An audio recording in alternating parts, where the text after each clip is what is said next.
दोस्तों, रूस और यूक्रेन के बीच युद्ध के 1601 दिन हो चुके हैं और मध्य पूर्व की स्थिति बद से बदतर हो रहा है। इस बीच में भारत की स्थिति यह है, जो आप पीछे देख रहे हैं, जंतर मंतर पर जबरदस्त धरना प्रदर्शन जारी है, आमरण अनशन भी जारी है वांगचुक और कुछ युवा लड़कों के साथ, भिन्न पार्टियों के हैं। 17-18 दिन हो गए हैं, वज़न घट रहा है, स्थिति नाजुक है। हाई कोर्ट में तथाकथित एक PIL डाला गया है, संभवतः बीजेपी की तरफ से है, कि वांगचुक की ज़िंदगी बचाने के लिए उन्हें सरकार को आदेश दिया जाए कि उन्हें हॉस्पिटल में लाया जाए और पाइप के द्वारा उनको भोजन दिया जाए। जबकि विपक्ष ने मांग की है कि इस भूख आंदोलन को आप सांकेतिक बनाए, क्योंकि सरकार सुनने वाली नहीं है। कितना पीला मांग है दोनों का।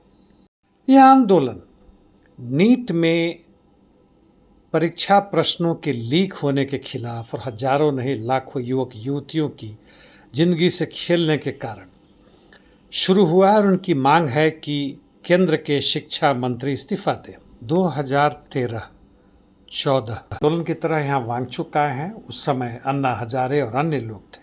उसका क्या हश्र हुआ आप जान चुके हैं, देख चुके हैं। ये लोग भी कांग्रेस और भाजपा के बीच बीच वाले ही हैं, आम आदमी पार्टी जैसे। किसी खास राजनीतिक, आर्थिक, सामाजिक व्यवस्था को बदलने की मुहिम नहीं है। यह मात्र यह है कि इस धांधली को रोका जाए, और यही चीज़ था आम आदमी पार्टी और दूसरों के साथ जन लोकपाल बिल को लेकर। दोस्तों, इस आंदोलन से कुछ होने वाला नहीं है। संभव यह आंदोलन और बड़ा हो जाए, देशव्यापी हो जाए, खासकर मिडिल क्लास और निम्न पूंजीपति वर्ग, यानी मझौले किसान से लेते हुए, किसान को छोड़ दें, व्यापारी गण दूसरे 30 से 40, 20 मजदूर को अपने अंदर रखकर काम करने वाले कुछ नए नेता भी पैदा हो जाए। हो सकता है चुनाव में उनको सफलता भी मिल जाए, जैसे विजय को मिली दक्षिण भारत के तमिलनाडु में। हो सकता है जो मांग की गई है वह मंत्री इस्तीफा भी दे दे। हो सकता है नीट के को सही बनाने के लिए जो एयरफोर्स की बात की गई है कि एयरफोर्स अब उसको करवाएगा, वह सामान पहुंचाएगा हेलीकॉप्टर वगैरह से, वो सब तमाशे हों।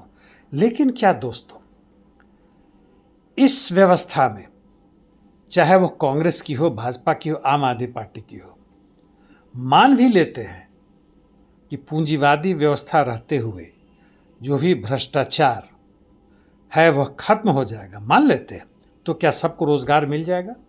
यह पूरे पूंजीवादी व्यवस्था में पिछले 350 वर्षों से पूरे विश्व में कहीं भी संभव नहीं हो पाया है। ना ही कहीं भी महंगाई रोकी जा सकी है। कुछ समय के लिए महंगाई शून्य दर से नीचे भी चली गई है, वह पूंजीवादी व्यवस्था में गड़बड़ी होने के कारण, ना कि अच्छाई होने के कारण।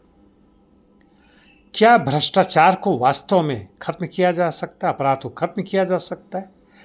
क्या न्याय प्रक्रिया को जनता के लिए, जनता के द्वारा, या प्रजातंत्र को बनाया जा सकता है? आज तक तो नहीं हुआ है। हाँ, यहाँ के लोग कहते हैं कि आप स्वीडन में चले जाएं, कनाडा में चले जाए तो यहाँ से बेहतर स्थिति है। संभव है। आप अमेरिका में चल जाए, भयानक भूखमरी और गरीबी है। वही स्थिति इंग्लैंड की भी बढ़ती जा रही है। पूंजीवाद का यह एक आवश्यक नियम है, असमान विकास। यदि यहाँ से लूट के अमेरिका में बन रहा है, फिर अमेरिका के अंदर में, अमेरिका के बाहर में वहाँ की पूंजी जा रही है, चीन की पूंजी कहीं पहुँच रही है, वापसी हो रही है, सब उसका लक्षण है। आप इस तरह से, जैसे कि वहाँ ऐसा के भी स्टूडेंट हैं और दूसरे भी हैं, अपनी संख्या बढ़ाने में लगे हुए, क्या इससे उस जन क्रांति या समाजवादी क्रांति की संभावना को आप देखते हैं, जिसमें मजदूर वर्ग के नेतृत्व में सत्ता बनाई जाए, पूंजीपति वर्ग के सत्ता को ध्वस्त करके, और जहाँ तक निजी पूंजी है, बड़े बड़े पूंजीपतियों की पूंजी है, उनका सामाजिकरण, राष्ट्रीयकरण करके वास्तविक वैज्ञानिक समाजवाद की स्थापना की जाए, जहाँ बेरोजगारी शून्य हो, जहाँ महंगाई शून्य हो, जहाँ सबको बराबर अधिकार मिले, एक इंसान द्वारा दूसरे इंसान के श्रम को खरीद कर उसका शोषण बंद हो जाए। जी नहीं, यह बिल्कुल संभव नहीं है। अब आते हैं मध्य पूर्व में। वह स्थिति वैसे ही है जैसे पिछले 4-5 दिनों से चल रहा है। अमेरिका बहुत ज़बरदस्त रूप से ईरान के दक्षिणी कुछ अन्य हिस्सों में भी बमबारी कर रहा है, लेकिन पिछले बार की तुलना में इस बार यह है कि ईरान का एयर डिफेंस काम कर रहा है। केवल क्रूज मिसाइल ही नहीं, भले एक ही दो हो, बल्कि बैलिस्टिक मिसाइल को भी उसने इंटरसेप्ट करके धाराशायी कर दिया, उसके कई ड्रोन्स खत्म कर दिए और उसके कई ठिकानों को मध्य पूर्व में, जिसमें बहरीन, कुवैत, जॉर्डन के अलावा अन्य देश भी हैं, नेस्तनाबूद कर दिए उसने। बहुत ज़बरदस्त काउंटर अटैक जारी है। अमेरिका को बहुत ज़बरदस्त घाटा का सामना और जन माल के नुकसान का सामना करना पड़ रहा है।